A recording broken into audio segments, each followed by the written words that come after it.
今日嚟到國際花城，帶大家睇一套我哋啱啱完工嘅案例，面積130平，做嘅係原木風風格，亦都係阿黎公2026年帶大家睇嘅完工案例第17套，一齊上去睇下裝得點樣。Go，Hello， 歡迎參觀我喺錦繡國際花城啱啱完工嘅原木風風格，面積咧130幾平，南北對流嘅單位。花費咗10幾個 W， 一齊睇下裝得畫唔畫晒，再睇下佢啲細節，有好多咧都係值得我哋參考嘅。首先從門口開始，大門口咧就選擇換咗一個大門口，然後呢邊咧就做咗一個鞋櫃，鞋櫃好實用噶，留咗2格嘅開放格，跟住有啲位咧係深啲嘅，就可以放長少少嘅嘢。呢個位做咗好多櫃桶，可以放好多物，比如話爹哋媽咪嘅物啊，小朋友嘅物，自己嘅物就可以分隔咁樣放起身啦。咁再利用呢啲洞板可以掛好多嘢，掛啲包啲飾物咁樣咯。原本呢度咧可以係做成一間房嘅，咁業主房間就足夠多啦，所以咧就保留3間房。咁呢間房咧就留住等成個客餐廳啊，更加闊落。咁呢一度咧就做咗個洗衣房啦。嗱，打開之後咧呢邊封個窗，然後呢度咧做咗個陽台櫃，洗衣機就放喺呢個位啦。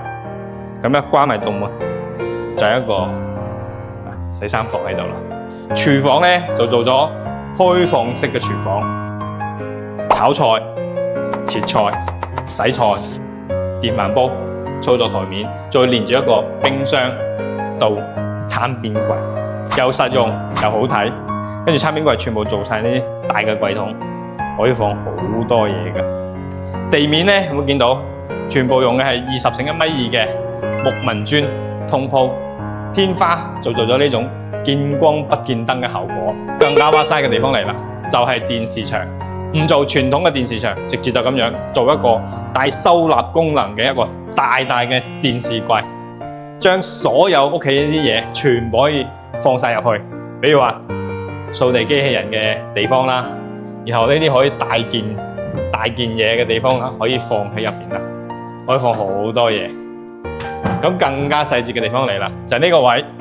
咁通常呢個位我哋留住個位係掛電視嘅，咁出邊係放電視，留咗個厚度，入邊其實仲可以放嘢嘅。然後呢度啦，如果有啲線粗嘅，可以咁樣做一個小小嘅格仔件。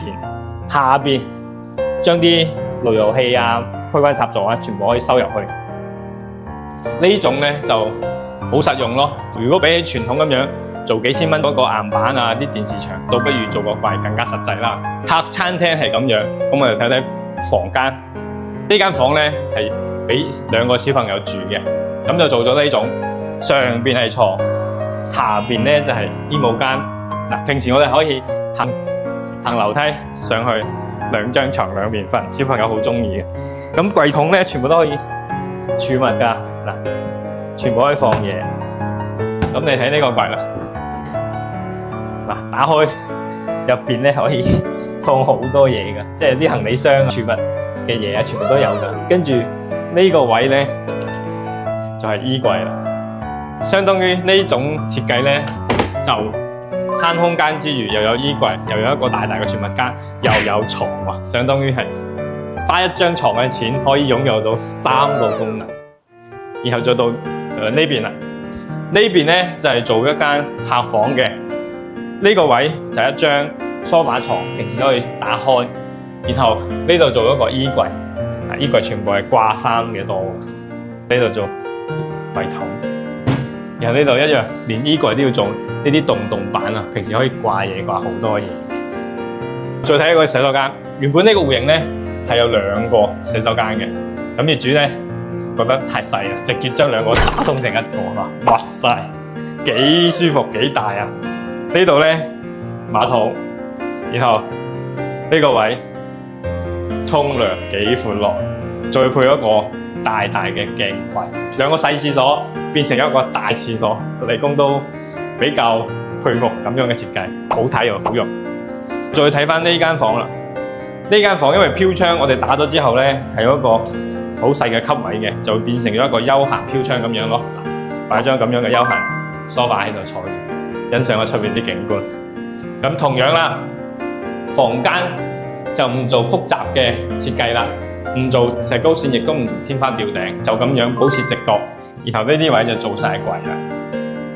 然後睇呢啲門，做原木風格咧，門揀翻原木色，比白色更加淡，好似咁樣嘅設計，咁樣嘅效果，花費咗10幾個 W，你中唔中意？我係黎公，裝修記得幫我。